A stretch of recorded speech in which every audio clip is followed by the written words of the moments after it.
Halo, Assalamualaikum warahmatullahi wabarakatuh. Berjumpa lagi untuk mata kuliah pengantar manajemen dan bisnis. Materi kali ini adalah mengenai bisnis itu sendiri ya.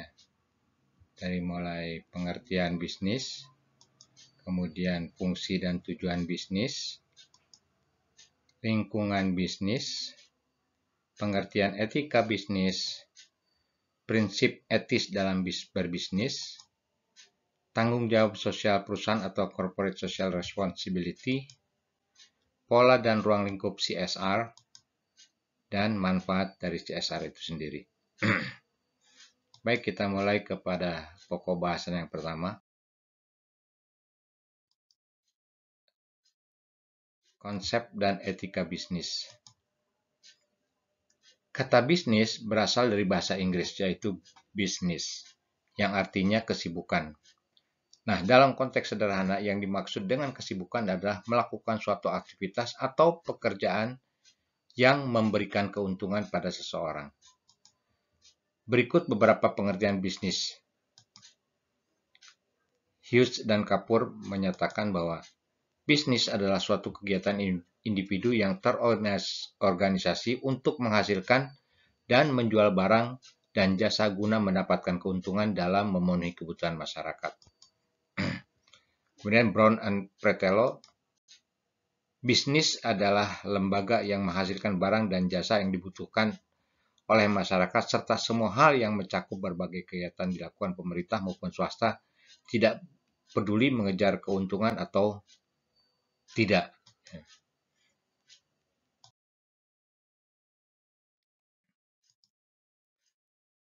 Yang ketiga adalah Jeff Madura. Bisnis adalah perusahaan yang menyediakan produk atau layanan yang diinginkan oleh pelanggan. Dan yang keempat, L.R.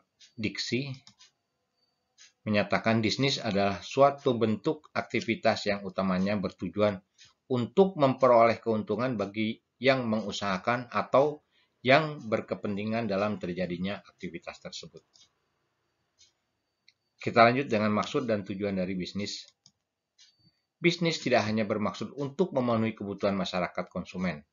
Ada beberapa tujuan yang biasanya ingin dicapai suatu organisasi bisnis, yaitu yang pertama adalah pemenuhan kebutuhan dan keinginan konsumen. Contohnya sepeda motor untuk sarana transportasi yang mudah dan fleksibel ya. Keuntungan usaha. Setiap organisasi bisnis menginginkan keuntungan secara finansialitas dari usaha mereka yang lakukan. Pertumbuhan dan perkembangan yang berkelanjutan, contohnya adalah perusahaan PT Perkebunan ya, ini melakukan reboisasi dan penghijauan untuk kelestarian usaha di masa depan.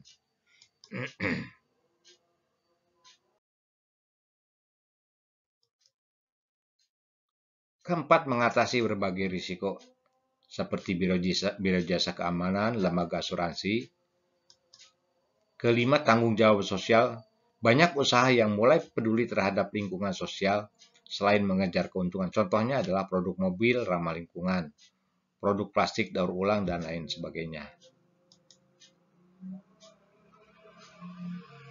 Berikut adalah fungsi dari bisnis itu sendiri.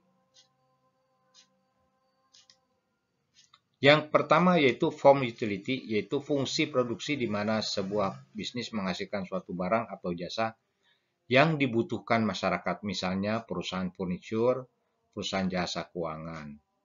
Yang kedua adalah place utility, yaitu fungsi distribusi di mana sebuah bisnis menyalurkan suatu barang atau jasa ke lokasi terdekat yang bisa dijangkau oleh konsumen. Yang ketiga adalah possessive utility, yaitu fungsi penjualan di dalam bisnis.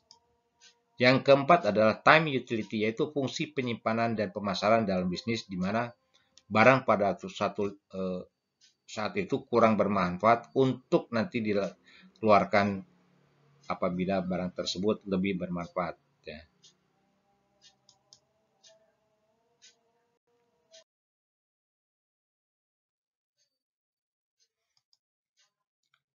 Nah, fungsi utama dari suatu bisnis menurut Steinhoff dalam buku The World of Business tahun 79 yaitu yang pertama adalah acquiring raw material, yaitu mencari bahan mentah. Yang kedua adalah manufacturing raw material into product, yakni mengubah bahan mentah menjadi barang jadi. Yang ketiga, distributing product to consumer, yaitu untuk menyalurkan produk yang dihasilkan kepada konsumen. Berikut kita lihat lingkungan bisnis atau perusahaan. Nah, lingkungan bisnis atau perusahaan ini dapat diartikan sebagai keseluruhan dari faktor-faktor eksternal yang mempengaruhi bisnis atau perusahaan, baik organisasi maupun kegiatannya.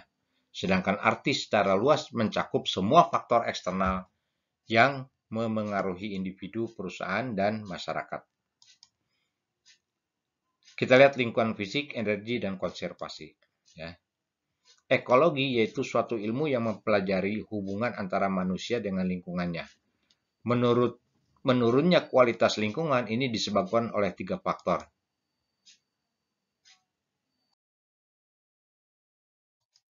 Yang pertama adalah semakin meningkatnya konsentrasi penduduk, pasti ini juga akan mempengaruhi lingkungan.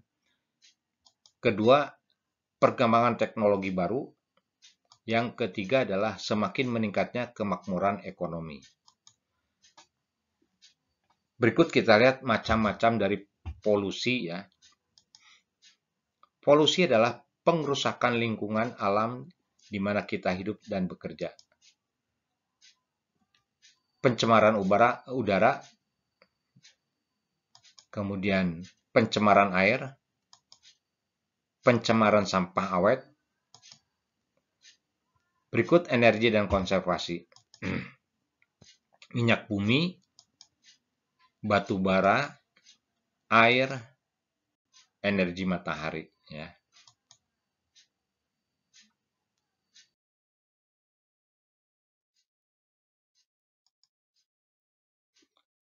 Yang berikut yaitu lingkungan perekonomian dan perpajakan ya. Pajak ini digunakan pemerintah untuk membiayai pengeluaran yang semakin meningkat, yang merupakan suatu tendensi yang mungkin menyebabkan naiknya laju pertumbuhan urbanisasi, pertambahan penduduk, dan permintaan masyarakat, serta pengeluaran biaya untuk pertahanan negara. Dan yang kedua, penerimaan dan pengeluaran pemerintah. Sedangkan lingkungan hukum, yang pertama adalah hukum publik, yaitu mengatur masalah-masalah yang menyangkut kepentingan dan keamanan umum. Misalnya hukum tata negara, tata usaha, dan hukum pidana. Ya. Yang kedua adalah yaitu mengatur tentang hal-hal yang berhubungan dengan kepentingan seorang dan kelompok masyarakat, misalkan hukum perdata dan hukum dagang. Yang berikutnya adalah lingkungan pemerintah, yang bisa berupa bantuan di bidang transportasi, bantuan para perusahaan kecil, misalkan bantuan finansial, bantuan kontrak, bantuan teknik, dan manajemen ya.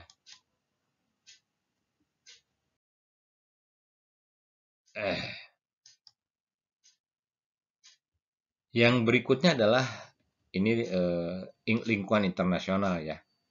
Nah, berupa kita kalau kita bicara internasional berarti harus mengerti neraca pembayaran internasional, kemudian juga perusahaan-perusahaan multinasional itu apa saja, dan kegiatan multinasionalnya apa saja ya yang berkaitan dengan lingkungan internasional. Nah, sekarang kita lihat ciri-ciri perusahaan multinasional tersebut ya.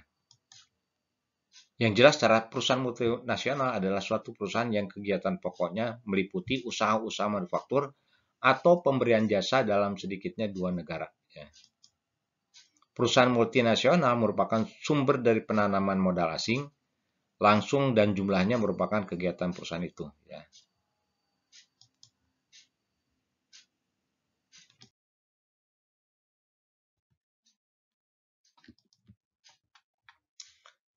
Berikutnya adalah faktor-faktor lingkungan bisnis atau perusahaan. Kita lihat yang pertama adalah dari segi fisiknya. Dari fisik ini akan melihat lingkungan yang mempengaruhi lingkungan perusahaan, bisa berupa politik, bisa juga dari perekonomian, dan etika atau hukum. Nah, kalau di masing-masing faktor lingkungan tersebut, ini saling menunjang dan saling memengaruhi. 3 golongan besar lingkungan perusahaan, yaitu yang pertama adalah lingkungan perekonomian yang berhubungan dengan pasar modal. Kemudian yang kedua adalah lingkungan yang mengatur kegiatan perusahaan, politik, pemerintahan, hukum, dan militer. Dan yang ketiga adalah keadaan sosial meliputi berbagai golongan penduduk yang berhubungan dengan sikap, kepercayaan, tingkah laku yang dicerminkan dalam lembaga sosial yang ada. Ya.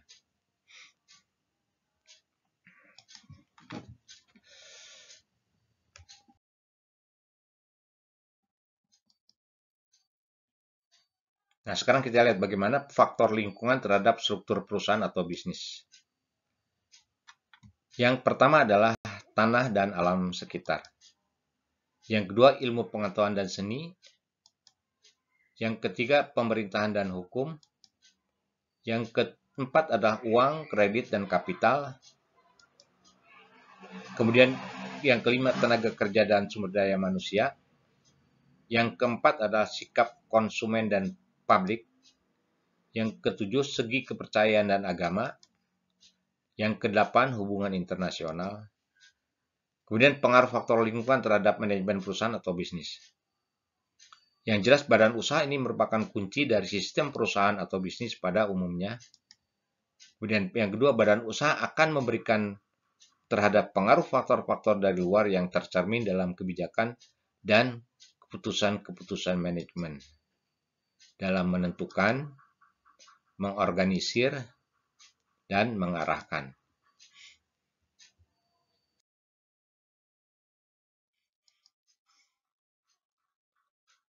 Nah, sekarang bagaimana perusahaan di dalam masyarakat yang pluralistik ya.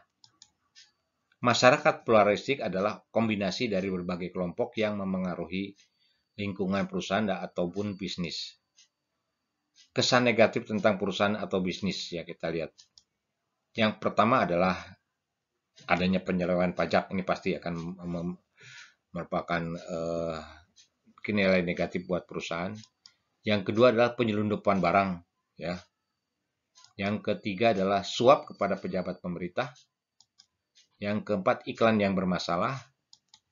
Kemudian kebocoran pabrik, pembayaran ilegal, dan lain-lain. Ini yang bisa membuat citra negatif bagi perusahaan atau bisnis. Nah, hal yang dapat menimbulkan kritik dari berbagai elemen masyarakat atau instansi atau lembaga swadaya masyarakat, sehingga perlu upaya untuk mengeliminir atau memperkecil hal-hal tersebut. Antara lain, meminimalkan masalah-masalah negatif tersebut dengan melaksanakan kualitas, kejujuran, keadilan, kebenaran, dan rasa sosial yang tinggi ya.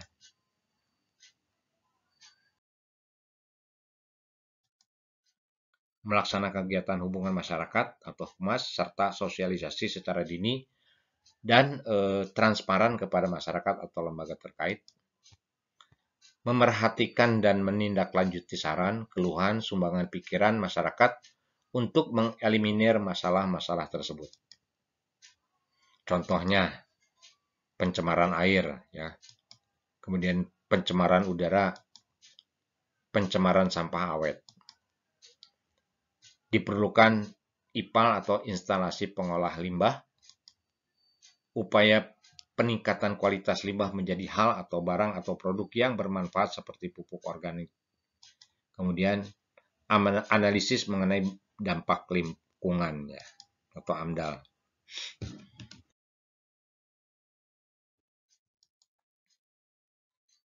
Oke, kita lanjut ke etika bisnis ya. Apa sih etika bisnis tersebut? Kita lihat pengertiannya. Etika berasal dari bahasa Yunani yaitu ethos yang berarti sikap, cara berpikir, watak kesusilaan atau adat. Kata ini identik dengan perkataan moral yang berasal dari kata Latin mos, yang dalam bentuk jamaknya mores, yang berarti juga adat atau cara hidup, ya. Etika dan moral memiliki arti yang sama, namun dalam pemakaian sehari-harinya ada sedikit perbedaan. Moral dipakai untuk perbuatan yang sedang dinilai atau dikaji, sedangkan etika dipakai untuk pengkajian sistem nilai yang ada dalam kelompok masyarakat tertentu. Etika bisnis dapat dijalankan pada 3 taraf, yaitu makro, meso, dan mikro, ya.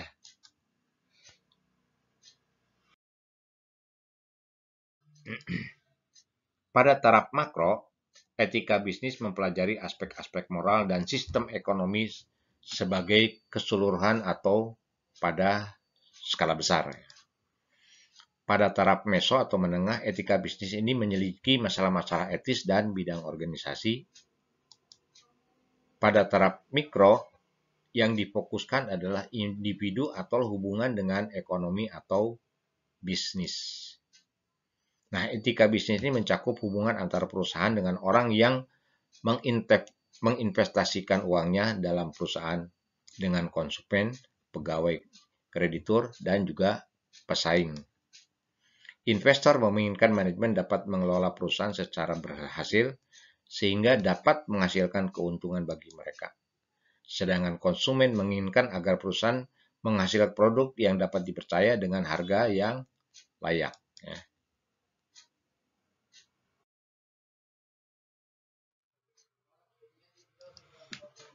Para karyawan menginginkan agar perusahaan mampu membayar balas jasa yang layak bagi kehidupan mereka, memberi kesempatan naik pangkat, dan promosi jabatan. Sedangkan pihak kreditur mengharapkan agar semua hutang perusahaan dapat dibayar tepat pada waktunya dan membuat laporan keuangan yang dapat dipercaya dan dibuat secara teratur. Sedangkan pihak pesaing mengharapkan agar dalam persaingan dilakukan secara baik, tidak merugikan dan tidak menghancurkan pihak lain, ya. Nah, etika bisnis menyangkut usaha membangun kepercayaan antara masyarakat dengan perusahaan. Prinsipnya lebih baik merugi daripada melakukan perbuatan yang tidak terpuji, ya. Nah, menjaga etika bisnis adalah suatu hal yang sangat penting untuk melindungi reputasi perusahaan. Jika jujur dalam berbisnis, maka bisnisnya akan membuat timbulnya kepercayaan, kemajuan terjaga. Jika perilaku etika bisnis terjaga, maka laba akan meningkat dan bisnis akan terjaga eksistensi dan kesinambungannya.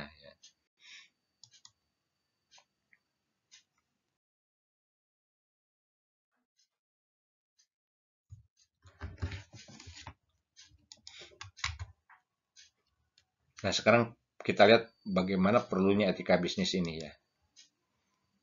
Yang pertama adalah kinerja bisnis tidak hanya diukur dari kinerja manajerial atau finansial saja, tetapi juga berkaitan dengan komitmen moral, pelayanan, jaminan mutu, dan tanggung jawab sosial. Yang kedua, perusahaan perlu mempertahankan kepercayaan konsumen dan masyarakat. Yang ketiga, perlunya menjalankan bisnis dengan tidak merugikan hak dan kepentingan semua pihak yang terkait dengan bisnis. Berikut kita lihat prinsip dari etika bisnisnya. Prinsip yang dipakai dalam bisnis tidak akan pernah lepas dari kehidupan sehari-hari. Prinsip yang berlaku dalam bisnis sesungguhnya adalah implementasi dari prinsip etika pada umumnya.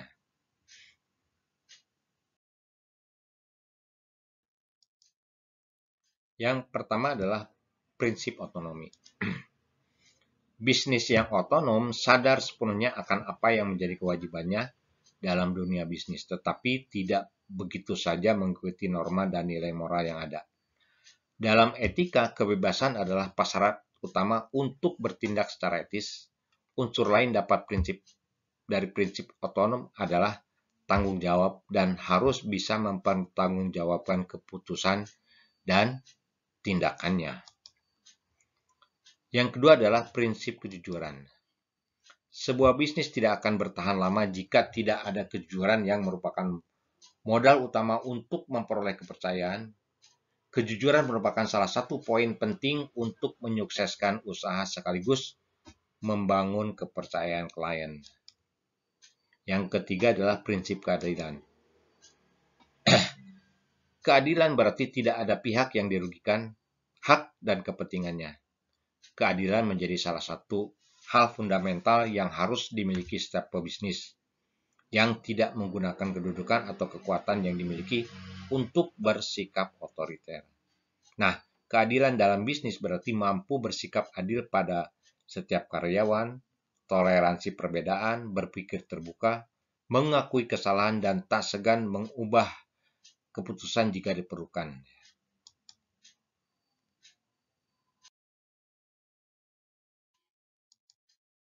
Yang keempat adalah prinsip saling menguntungkan.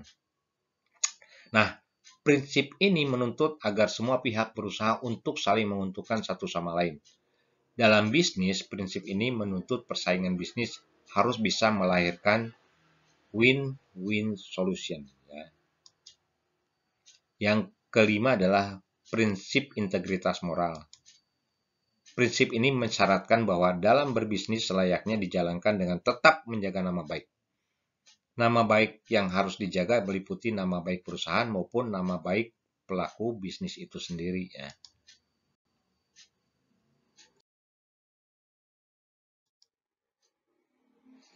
Nah, berikutnya adalah ini yang paling penting juga di dalam kegiatan usaha, yaitu Corporate Social Responsibility atau CSR atau tanggung jawab sosial dari perusahaan ya. Tanggung jawab sosial perusahaan atau Corporate Social Responsibility atau CSR merupakan sebuah konsep yang mengintegrasikan kepedulian sosial dan lingkungan dalam operasi bisnis dan dalam interaksi perusahaan dengan para pemangku kepentingan secara sukarela. Tanggung jawab sosial dari perusahaan merupakan tanggung jawab moral perusahaan terhadap masyarakat. Nah, tanggung jawab moral perusahaan ini bisa diarahkan kepada banyak hal seperti kepada diri sendiri, karyawan, perusahaan lain, dan juga seterusnya.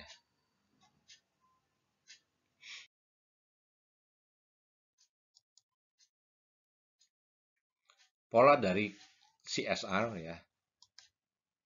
Ada 4 model atau pola CSR yang umumnya diterapkan oleh perusahaan di Indonesia.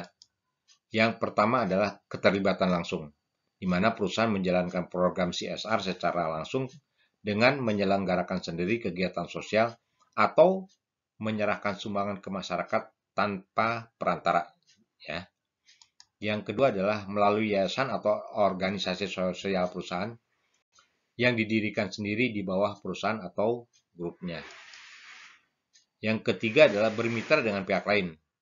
Perusahaan menyelenggarakan CSR melalui kerjasama dengan lembaga sosial atau organisasi non-pemerintah, NGO atau LSM, instansi pemerintah, universitas, atau media massa, baik dalam mengelola dana maupun dalam melaksanakan kegiatan sosialnya. Yang keempat adalah mendukung atau bergabung dalam suatu konsorsium. Bisa saja mendirikan atau menjadi anggota atau mendukung suatu lembaga yang didirikan untuk tujuan sosial tertentu. Ya.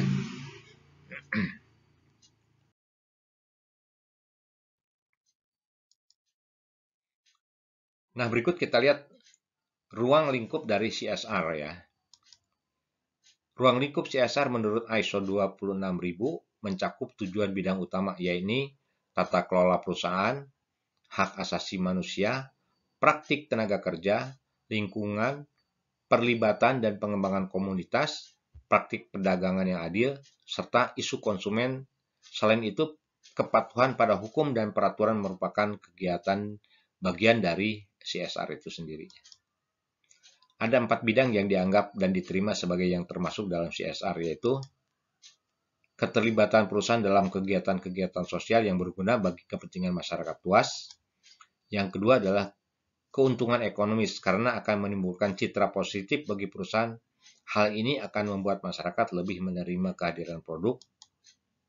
Yang ketiga adalah memenuhi aturan. Dan yang keempat, hormat pada hak dan kepentingan stakeholder atau pihak-pihak lain dengan kegiatan bisnis atau dari suatu perusahaan itu sendiri.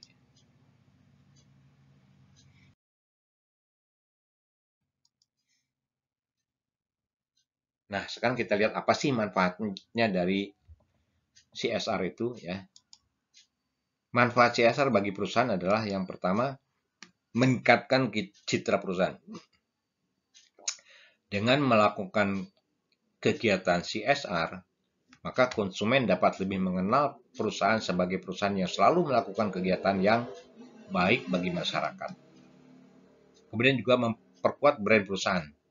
Melalui kegiatan perusahaan memberikan produk knowledge kepada konsumen, dapat menimbulkan kesadaran konsumen akan keberadaan produk perusahaan sehingga dapat meningkatkan posisi brand dari perusahaan itu sendiri.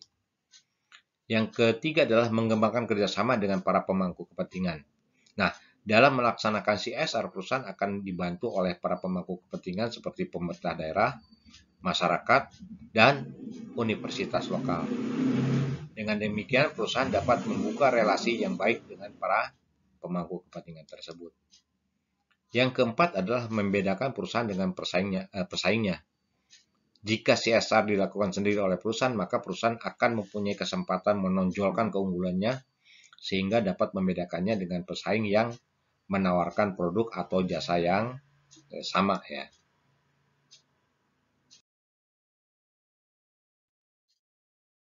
Yang keempat adalah menghasilkan inovasi dan pembelajaran untuk meningkatkan pengaruh perusahaan.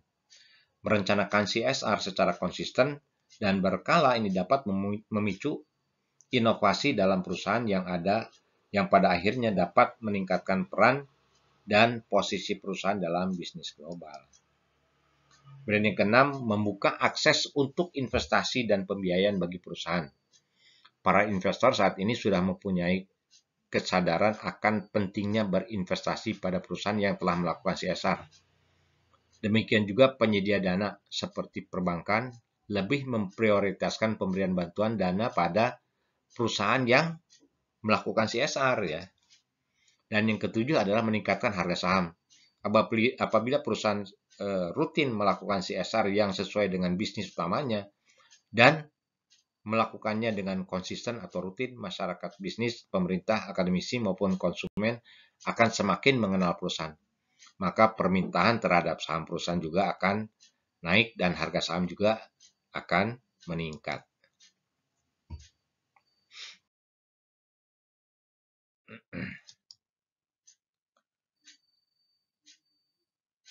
Tapi jangan lupa bahwa CSR juga perlu adanya pelaporan dan pemeriksaan ya. Kita lihat pelaporan dan pemeriksaan dari kegiatan CSR.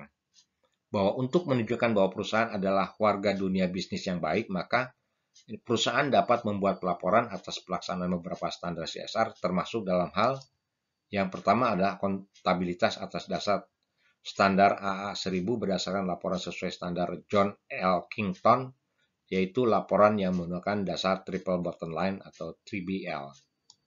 Yang kedua, Global Reporting Initiative, yang mungkin merupakan acuan laporan berkelanjutan yang paling banyak digunakan sebagai standar saat ini.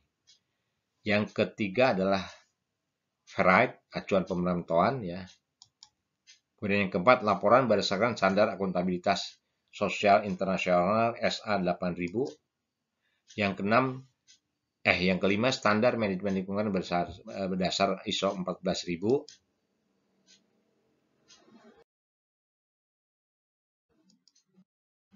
Nah, di Indonesia sendiri, CSR telah diwajibkan oleh pemerintah seperti tertera di dalam Undang-Undang Republik Indonesia melalui Undang-Undang RI Nomor 40 Tahun 2007, Pasal 74 tentang perseroan terbatas atau Undang-Undang Perseroan Terbatas, dan Undang-Undang Nomor 25 Tahun 2007, Pasal 150B dan Pasal 16D tentang penanaman modal atau Undang-Undang Penanaman Modal. Setiap perseroan atau penanam modal diwajibkan untuk melakukan sebuah upaya pelaksanaan tanggung jawab sosial perusahaan yang telah dianggarkan dan diperhitungkan sebagai biaya perseroan. Kebijakan ini juga mengatur sanksi bagi perusahaan yang tidak menjalankan kewajiban tersebut. Jadi ada sanksinya ya bagi perusahaan yang tidak melaksanakan CSR tersebut ya. Nah, definisi CSR sendiri menurut ISO 2006, CSR adalah tanggung jawab organisasi terkait dengan dampak, keputusan, dan kegiatan di masyarakat dan lingkungan melalui perilaku yang transparan dan etis yang memberikan kontribusi terhadap pembangunan berkelanjutan, kesehatan, dan kesejahteraan masyarakat, memperhitungkan harapan pemangku kepentingan adalah sesuai dengan hukum yang berlaku dan konsisten dengan norma-norma perilaku internasional dan terintegrasi di seluruh organisasi dan dipraktikkan dalam hubungannya.